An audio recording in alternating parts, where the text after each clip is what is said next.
반갑습니다. 여러분, 영국에서 사역하고 있는 김기훈 선교사입니다. 이렇게 초대해 주셔서 감사하고 또 이렇게 같이 선교 사역을 나눌 수 있게 되어서 감사합니다. 옆 사람한테 한번 이렇게 인사하실까요? 옆 사람 눈을 보시면서 마스크 벗지 마시고 네. 옆 사람 보시면서 이렇게 당신의 삶은 하나님께서 주신 최고의 선물입니다.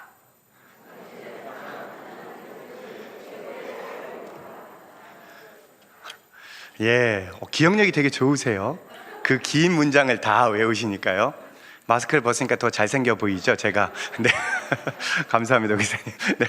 네.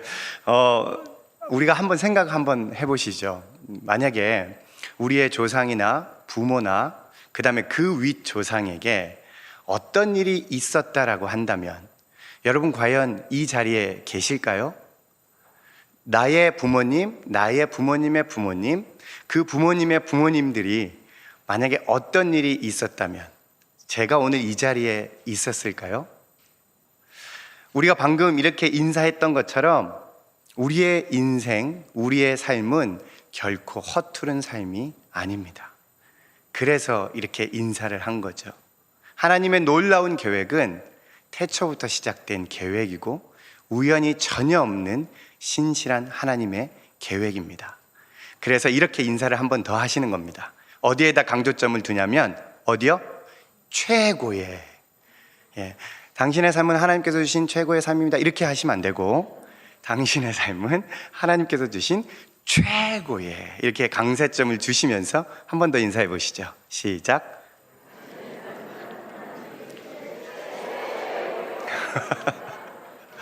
와, 너무 잘하시는데 여태까지 제가 선교 보고하고 뭐 이렇게 따라 해보라고 한 것 중에서 제일 잘하십니다.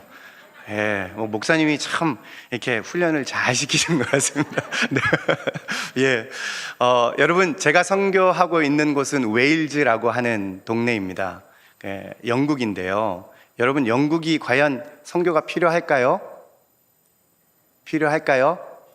네, 필요하죠. 영국이 4개의 왕국으로 되어 있잖아요. 아시죠? 첫 번째는 잉글랜드, 그죠?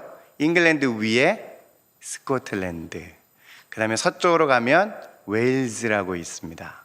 그리고 웨일즈보다 더 위에 북아일랜드 이렇게 있습니다. 그래서 유나이티드 킹덤 이렇게 해서 UK라고 그렇게 쓰이고 있는 곳이 영국입니다. 저희가 사역하고 있는 이 웨일즈는요, 굉장히 저희 한국하고 좀 유서가 깊은 나라입니다. 1866년에 토마스라는 선교사를 혹시 아시나요? 대동강에서 순교했어요. 성경책 주다가요. 아무것도 한 것 없지만 하나님께서는 그 청년의 그 열정을 받으시고 오늘날 한국 교회를 이만큼이나 부흥시켜 주셨습니다. 그런데 놀라운 거는요, 그 토마스 선교사를 파송한 하노버 처치가 웨일즈에 있습니다. 웨일즈가요, 다른 게 아니라 탄광촌이었습니다. 1904년에 웨일즈에 큰 부흥이 있었고 1907년에 한국에 또 큰 부흥이 있었습니다. 그 부흥의 중심에 있었던 분들이 다 웨일즈에 속한 목사님, 젊은 선교사님들이었습니다. 그런데 지금은 상황이 많이 변화됐습니다.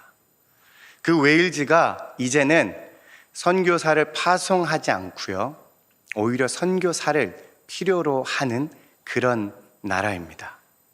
여러분, 제가 얼굴 보기에 한 몇 살쯤 돼 보이는 것 같아요? 30살. 감사합니다. 네. 조금 올리셔야겠습니다. 몇 살쯤 돼 보이는 것 같아요? 50살까지는 아닙니다. 50살까지는 아닙니다. 40대 중반 한 칸 더. 네. 40대 중반 한 칸 더인데요.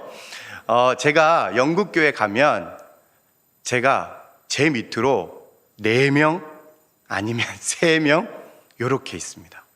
그러면 다 저보다 어떤 분들이에요? 나이가 많으신 분들, 진짜 나이가 많으신 분들. 그분들이 제가 영어를 잘하고 그래서 2달에 한 번씩 영어 설교를 하는데 내 설교가 너무 좋아서 너무 듣고 싶어서 들을까요? 아니요. 전혀 그냥 떠듬떠듬 하는 영어 설교 하는데 선교사가 없으니까, 목회자가 없으니까 어쩔 수 없이 듣는 거죠. 여러분, 영국 사람들이 얼마나 콧대가 센데요. 영국 사람들 그 쓰는 화폐 혹시 아시나요? 파운드. 영국 사람들이 쓰는 그 거리 그거 아시나요? 마일. 무게도 달라요. 케이지 안 쓰죠. 영국 사람들이 그만큼 콧대가 높은데 어떻게 아시안이 와서, 아프리카인들이 와서 그들의 교회에서 설교하는 거 허락할 수 있을까요? 콧대 꺾고 사람이 없으니까, 정말 사람이 없으니까 그렇게 할 수밖에 없는 상황이죠.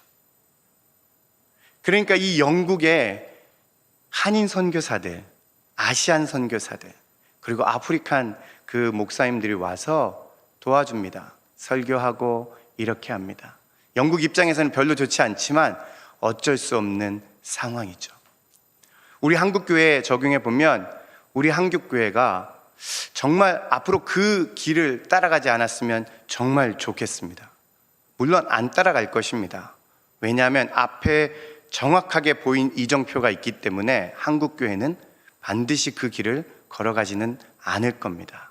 하지만 여러분, 지금 우리에게, 다음 세대에게 투자하지 않으면 앞으로 우리 교회의 30년, 50년은 영국 교회와 똑같을 겁니다.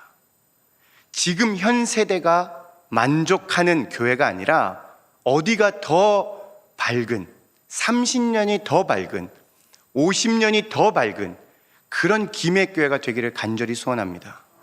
그래서 다음 세대들이 이 지역에, 그리고 다음 세대들 뿐만 아니라 정말 우리의 한 세대가 지나고 나서도 여전히 김해 교회가 이 김해 지역에 귀한 영향력을 퍼뜨리는 그런 귀한 교회가 되기를 예수님의 이름으로 축원합니다. 오늘 우리가 읽었던 이 본문 말씀은요, 우리가 잘 알고 있는 말씀입니다. 여러분, 세계 3대 종교를 아시죠? 세계 3대 종교. 혹시 세계 3대 종교가 나오죠. 저기 보이는 것처럼 옆에 있는 초승달은 뭘까요? 이슬람에는 다음에 좀 얘기 좀 했으면 좋겠습니다. 이슬람에는 워낙 돈이 많으니까 스완지에서도 한 400년 전통된 교회가 있었는데 이게 매물로 나왔습니다. 경매로. 그런데 크리스찬 카운실하고 이 이슬람하고 이 비팅, 이게 이렇게 돈을 해갖고 이렇게 경매하는 겁니다. 그런데 이슬람 너무 돈을 많으니까 그냥 예를 들어서 100억 이렇게 비팅을 하면 크리스찬 이 카운실에서 다음 것을 비팅을 해야 되는데 그거를 못 하는 거예요. 돈이 없으니까. 그만큼 이스라엘은 이 돈으로 좋은 전통 있는 교회들을 사고 있습니다. 그리고 대신에 그것을 십자가를 지워서 그 다음에 자기들의 모스크로 그렇게 만드는 것이 현실입니다. 그 가운데 있는 것은 크리스찬이고요. 옆에 있는 것은 뭘까요? 유대교입니다. 제가 유대교에서 잠시만 좀 한번 설명을 했으면 좋겠는데요. 유대인들이 믿는 종교가 유대교죠. 근데 기독교하고 유대교가 같은 선상에서 출발했다는 사실을 아십니까? 거의 같은 선상에서 출발을 했습니다. AD 70년에 저 브릿지, 이게 승리를 기념하는 저 브릿지에서 AD 70년에 티투스 장군이 유대인들을 완전히 박살하고 예루살렘 성전을 완전히 무너뜨리고 그리고 그것을 업적에 남기기 위해서 저기 빨갛게 보이는 저곳에다가 부조로 유대인들을 학살하고 잡아 끌고 가는 장면을 저렇게 해놨습니다. 저게 어디 있냐면 로마에 가면 있습니다. 이제 로마 사람들, 이제 이 유대인들은 자신들이 정말 흩어질 수밖에 없는 그런 상황이었습니다. 근데 유대인들이 어떻게 이 상황들을 극복했는지 아십니까? 그것은 바로 AD 90년에 있는 얌니아라는 회의를 통해서 구약 성경 39권을 자신들의 정경으로 만듭니다. 그리고 우리가 흩어지지만 우리의 정신은 우리의 다음 세대에게 잘 물려주자라는 것으로 해서 이 AD 90년에 얌니아 회의를 하게 됩니다. 그리고 이 구약 성경이 자신들의 최고의 보물인 줄 알고 다음 세대들에게 잘 전합니다. 거기까진 좋았습니다. 근데 유대인들은요, 선민의식이 너무 강해가지고 하나님이 택한 백성이 아니고는 우리 공동체 안에 못 들어온다 라는 것이 너무 강했습니다. 그래서 그 공동체가 어떻게 됐냐면 폐쇄적으로 됐죠. 2000년이 지난 지금 유대교회가 부흥을 많이 했습니까? 그렇지 않죠. 명맥만 유지하죠. 반면에 기독교는 어떻게 됐을까요? 기독교는 AD 70년, AD 90년 이후에 그 이후부터 끝도 없이 박해받는 그 박해, 그런 상황 가운데서도 자신들의 믿음을 잘 지켰습니다. 그 이유가 어디에 있을까요? 그것은 바로 오늘 우리가 읽었던 이 본문 말씀에 있습니다. 한 단어, 사랑입니다. 한번 고린도전서 13장 1절에서 3절 말씀 같이 한번 읽어보실까요?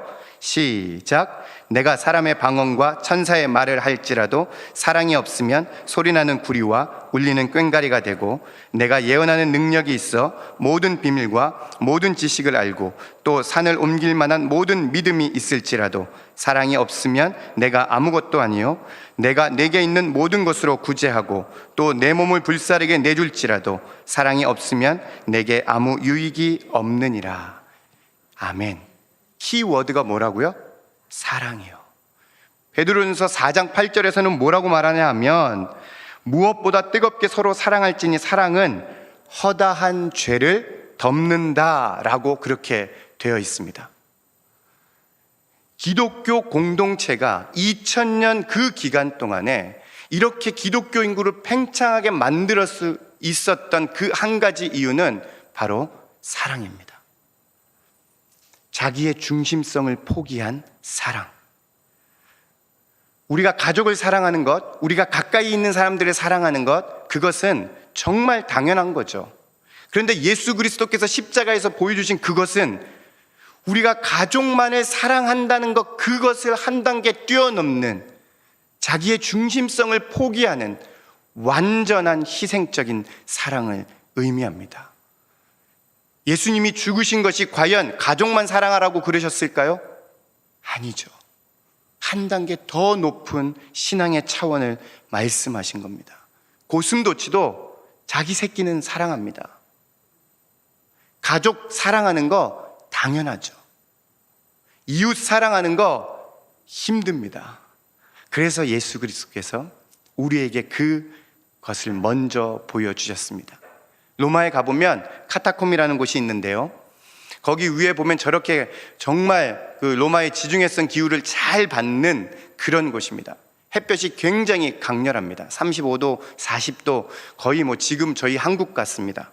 그런데 그 밑에 가보면 동굴이 있습니다. 한 690km 되는 그 미로로 이렇게 되어 있는 동굴이 있었는데, 로마의 그 박해를 피하기 위해서 크리스찬들이 저곳에서 생활했다라고 하는 그런 흔적이 있습니다.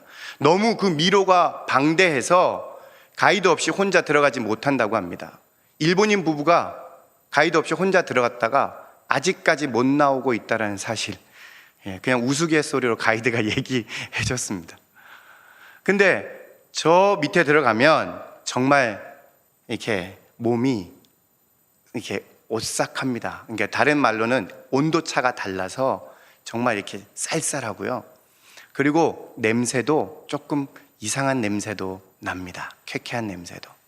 20m 정도 들어가다 보면, 여러분 잘 보이실지 모르겠지만 동굴 안에 들어가면 이제 거의 조명이 없습니다.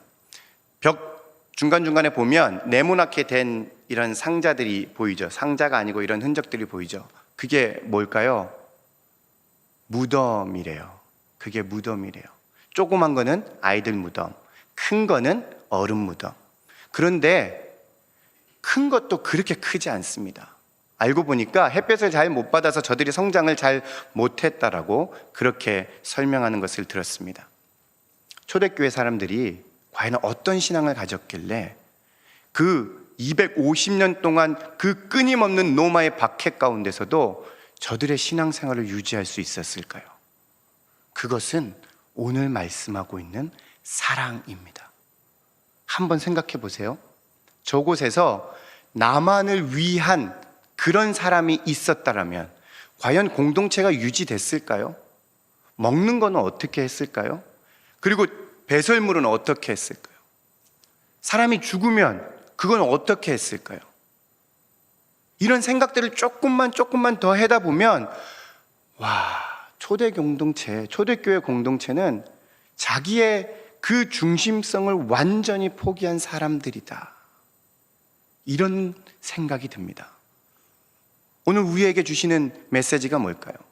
바로 나의 중심성을 이웃보다 더 포기해야 합니다. 그런 예수님의 희생 정신으로 우리는 이 땅을 살아가야 합니다.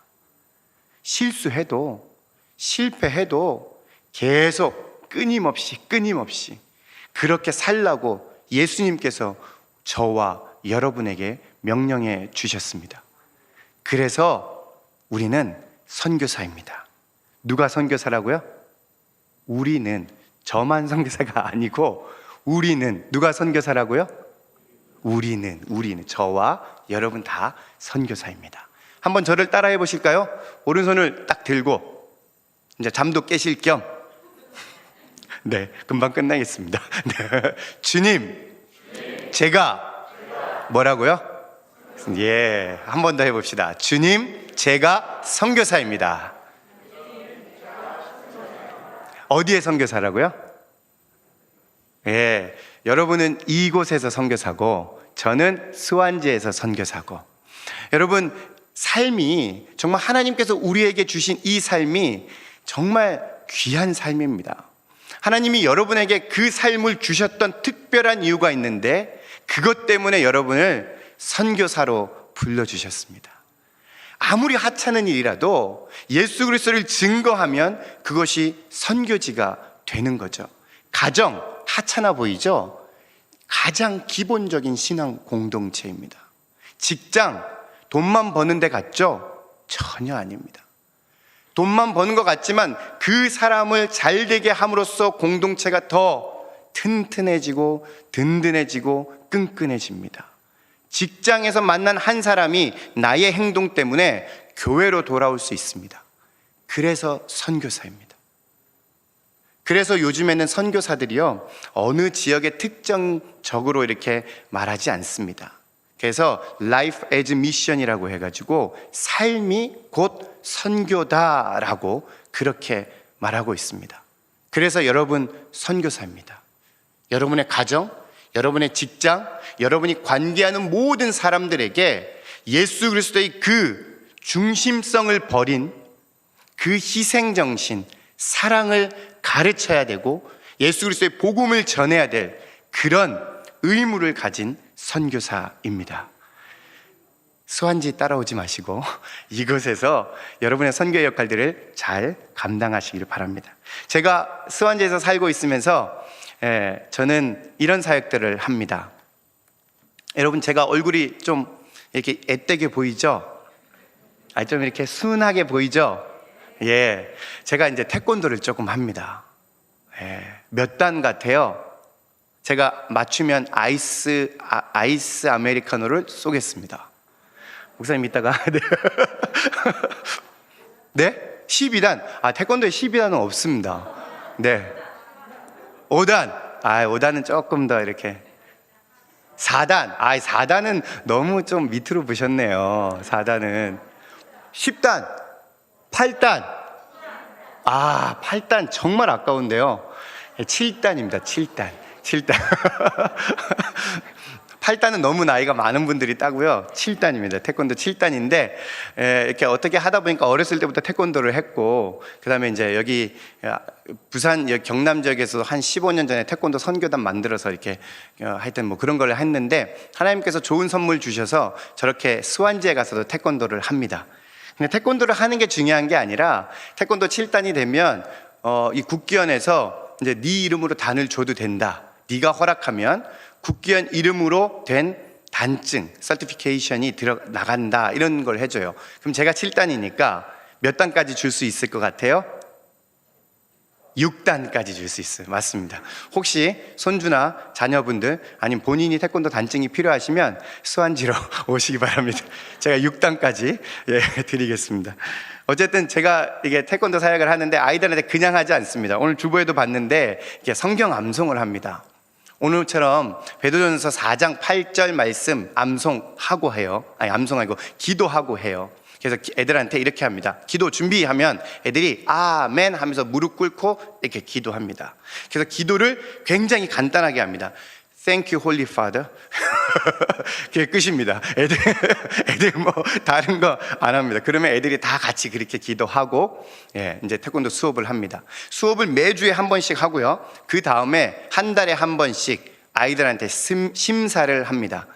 저기 있는 아이들은 되게 잘하죠. 흑이는 예의를 몰라서 인사만 가르치는데 한 석 달 걸린 것 같습니다. 여기 있는 MK 애들 또 이렇게 여러 가지 브리티시 차이니즈 애들하고 같이 이렇게 섞여서 합니다. 근데 이제 문제는 뭐냐면 석 달이나 넉 달에 한 번 있는 이 태권도 프로모션 테스트에 아이들한테 이제 기도를 하고 그 다음에 성경 암송을 시킵니다. 4장 8절 말씀 외워봐. 그럼 영어로 하거든요. 애들은 다 영어가 편하니까. 그럼 영어 잘합니다. 애들 이렇게 잘합니다. 애들이 그냥 일반 도장에서는 안 하는데 저기만 오면 내가 이제 너 다른 거 못해도 돼. 너 그냥 이것만 하면 내가 빨간테 줄 수 있어. 왜? 나한테 그런 권한이 있으니까요. 그럼 애들 진짜 잘합니다. 태권도 전혀 못해도 뭐 말씀만 잘하면 제가 뭐 파란띠 줘도 되고 그래도 조금 실력을 봐야 되긴 하겠죠. 그죠? 그래서 저렇게 합니다. 그래서 애들이 굉장히 재미있어 하고요. 그 다음에 어쨌든 요번에 또 들어가면 8월 15일부터 이제 캠프를 합니다. 저렇게 태권도 사역을 하는 목적은 이제 태권도 시범단을 만들어서 영국은 길거리에서 막 이렇게 노래하는 거 있잖아요. 그런 거 뭐라고 그러죠? 버스킹. 그런 거 되게 자유롭잖아요. 그래서 전도하는 거 되게 자유롭습니다. 그런데 대신에 어느 그 데시벨, 소리 이하로 해야 되는 그런 법적인 것들이 있는데 그것만 잘 지켜주면 전도를 아무 때나 해도 됩니다. 저렇게 태권도 사역을 하는 목적은 아이들하고 같이 태권도 팀, 격파 팀을 만들어서 또 이렇게 드라마 하는 팀을 만들어서 길거리에서 한번 해보려고 하는 그런 꿈이 있습니다. 그래서 생각날 때마다 기도해 주십시오. 태권도 잘 해서 아이들 정말 이렇게 복음도 잘 전하고 뭐 이렇게 영접 기도도 시키고 하는 그런 시범단 만들 수 있게 해달라고 기도해 주시기 바랍니다. 그리고 영국 스완지에서 스완지 유니버시티가 있는데 그곳에서도 역시 K-팝이 유명합니다. 한 30명 되는 아이들이 정말 이 일주일에 한 번씩 모이는데 이렇게 막 흐느적거립니다. 한 막 3시간, 4시간에 한국 음악 틀어놓고 그래서 제가 가가지고 태권도도 한국 문화라고 한번 배워보라고 해서 수업을 한번 했던 기억이 있습니다. 그리고 또 제가 하는 사역은 MK 사역입니다. 웨일즈 지역에 MK 학생들이 많이 있습니다. 저들하고 같이 캠프를 합니다. 작년부터 시작했는데 작년에는 한 25명 정도 모였고요. 이번에는 한 45명 정도 모였습니다.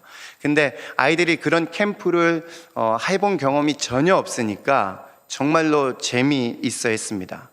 연령대가 굉장히 다양합니다. 초등학교 1학년부터 19살까지 될까요? 어쨌든 제가 할 수 있는 것들은 다 합니다. 왜요? 선교사니까.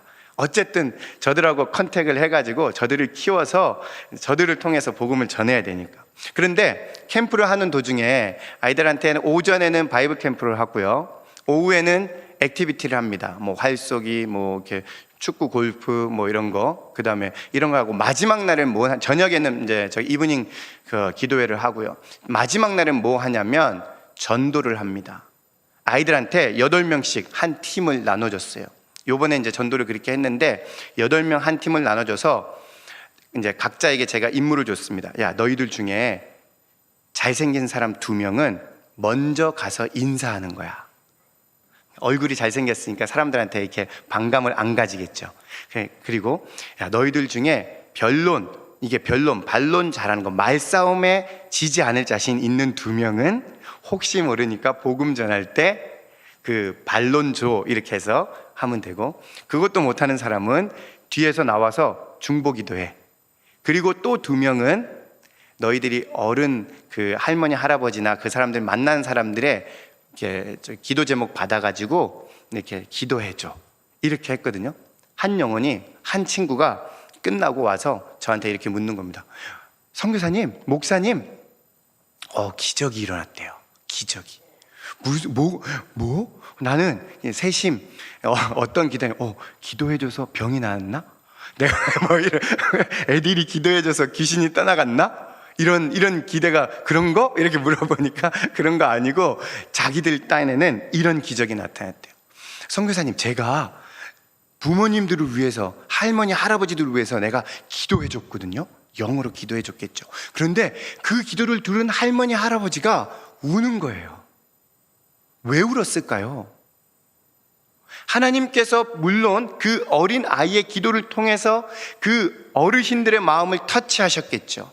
손자가 생각났다든지, 아니면 이 아시아인들이 이렇게 조그만 애들까지 와서 바깥에서 전도하는 그 마음을 귀하게 보셨든지, 어쨌든 하나님께서 이 아이들을 통해서 이 어른의 마음을 터치하신 거예요. 놀랍지 않습니까? 아이들이 이런 거 경험하니까 다음에도 또 해요.